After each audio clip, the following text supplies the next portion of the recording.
Bom dia, pessoal. Vamos de BTC na manhã dessa quarta-feira, 4 de outubro. Agora na Espanha, 10 horas e 42 minutos. No Brasil, 5 e 42 da manhã. Gente, eu começo analisando a BTC pelo gráfico semanal, já que eu tenho recebido uma enxurrada de mensagens com análises gráficas dando conta de que a BTC vai cair, vai voltar para 20, vai voltar para 12. Gente, só não vê quem não quer. A gente está se desdobrando numa pernada impulsiva aqui no gráfico semanal. A gente já abriu o terceiro candle comprador aqui no semanal. Isso aqui só vai parar no patamar de 40 mil dólares. E está acontecendo muita coisa do ponto de vista fático, fundamentalista, que sustenta essa mega pernada impulsiva que vai levar a BTC para, no mínimo, o patamar de 40 mil dólares, que seria o estresse da aresta superior dessa canaleta virtual de alta. Agora eu vou sair do gráfico da BTC e vou pular para o gráfico do endividamento público nacional norte-americano. Gente, no mês de no apagar das luzes de setembro, o mês que terminou agora há 4 dias atrás, o endividamento público nacional norte-americano aumentou 275 bilhões de dólares em apenas um dia, que foi o último dia do mês de setembro. No dia 30 de setembro, o endividamento, eu vou repetir, no dia 30 de setembro, a dívida pública nacional norte-americana aumentou 275 bilhões de dólares em apenas um dia. Foram 448 bilhões de dólares nas últimas na segunda quinzena de setembro. Agora o endividamento total público nacional norte-americano foi para bizarros 33,44 trilhões de dólares. Gente, eu ouso afirmar para os senhores que vai faltar Bitcoin. O que está acontecendo está alinhado a uma série de eventos geopolíticos e macroeconômicos que vão levar os Estados Unidos a uma espiral da morte. Agora, o Ray Dalio deu uma entrevista. Isso aqui eu estou no gráfico eu estava no gráfico do endividamento público nacional norte-americano. Agora, a demanda por treasuries, que são basicamente o Departamento do Tesouro norte-americano emite dois tipos de títulos. Os treasuries, que são títulos de longo prazo, e os bonds. Os bonds estão encontrando compradores, até porque explodiu a quantidade de emissão de stablecoins e tem comprador de todos os vieses, do mundo cripto emitindo stablecoin, do setor bancário que precisa daqueles títulos de curtíssimo prazo e de altíssima liquidez. Agora, os BRICS, principalmente capitaneados pela China, a China era uma grande compradora de treasuries, eles estão desovando.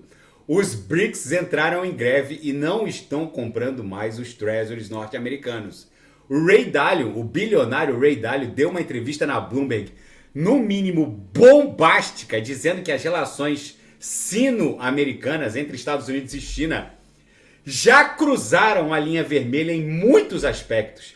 Ele lembrou que o estopim para a conflagração da guerra contra o Japão, que acabou entrando na Segunda Guerra Mundial pelo eixo, foi o corte no fornecimento de petróleo. E esse corte que os Estados Unidos estão impondo à China ao acesso de semicondutores de até 5 nanômetros, que são os chips necessários para, por exemplo, colocar um satélite em órbita, esses mísseis hipersônicos, esses enxames de drones que a gente está vendo na guerra russo-ucraniana.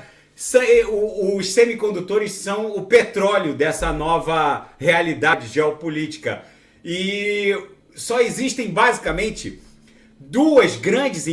três grandes empresas, mas duas grandes empresas que detêm esse tipo de tecnologia. Uma é a ASML, localizada na Holanda, que basicamente criou um sistema de litografia capaz de alinhar esses transistores que vão lá dentro desses semicondutores nesse nível de tecnologia de até 5 nanômetros. A outra é a TSMC, de Taiwan. Por isso, o interesse brutal dos chineses em relação à ilha de Taiwan.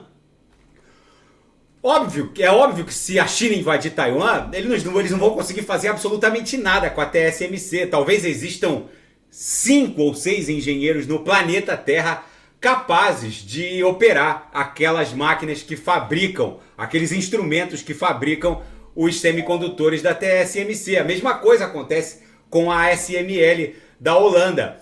O fato é que os chineses vão cercar Taiwan de todo jeito para poder assumir o controle total sobre a ilha e sobre a TSMC.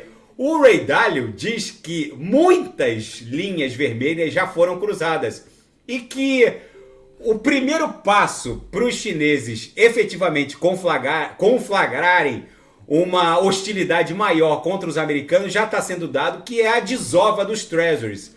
Realmente, os Estados Unidos, até o final de 2024, vão ter que suportar assistir a uma taxa hipotecária imobiliária acima de 10% ao ano. Os Estados Unidos estão entrando numa espiral da morte.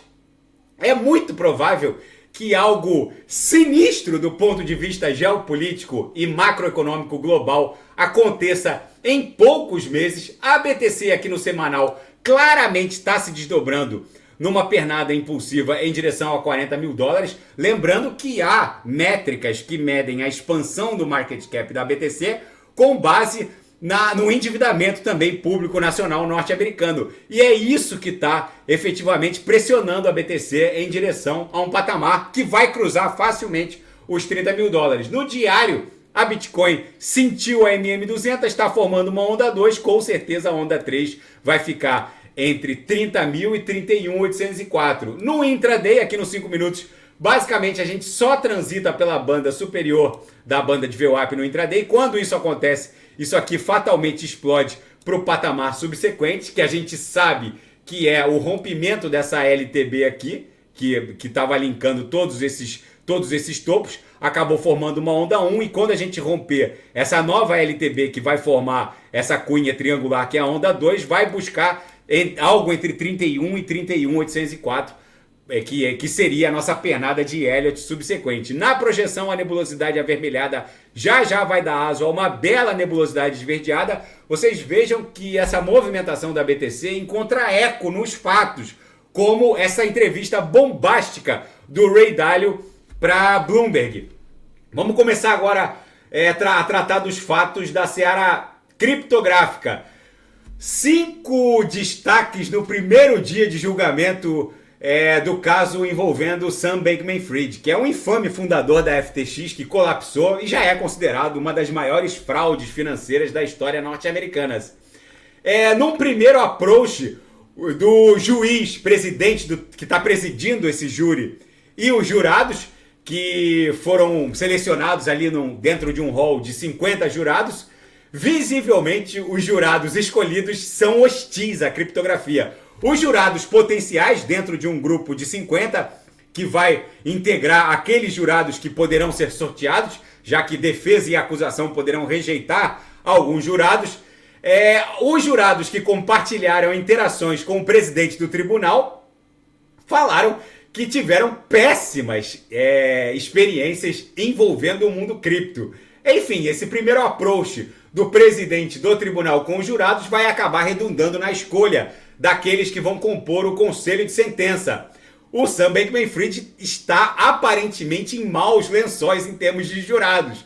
E a XRP dispara após o Tribunal Distrital norte-americano rejeitar uma parte da moção do pedido de apelação da SEC, que perdeu o caso Ripple versus SEC em primeira instância. Enfim, é o novo normal.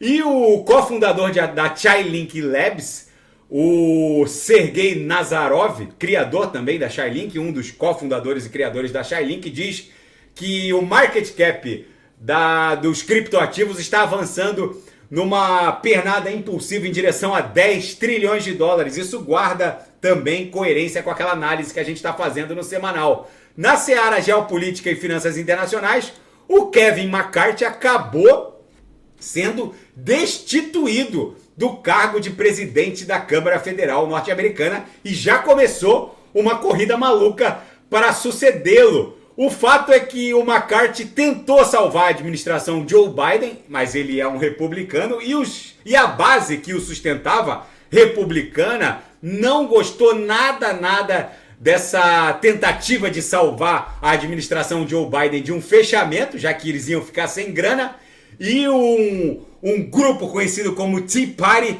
está capitaneando agora a sucessão do McCarthy, que era ali considerado um republicano moderado, mas parece que a Casa Republicana, a Câmara Federal, vai ficar agora sob o comando desse Tea Party, que é um lado mais voltado para uma extrema-direita norte-americana. Maus lençóis para esse final de mandato do Joe Biden. E alguns veteranos e ex-comandantes do fronte ali da guerra russo-ucraniana estão alertando a Ucrânia de que a guerra contra a Rússia vai ser muito longa.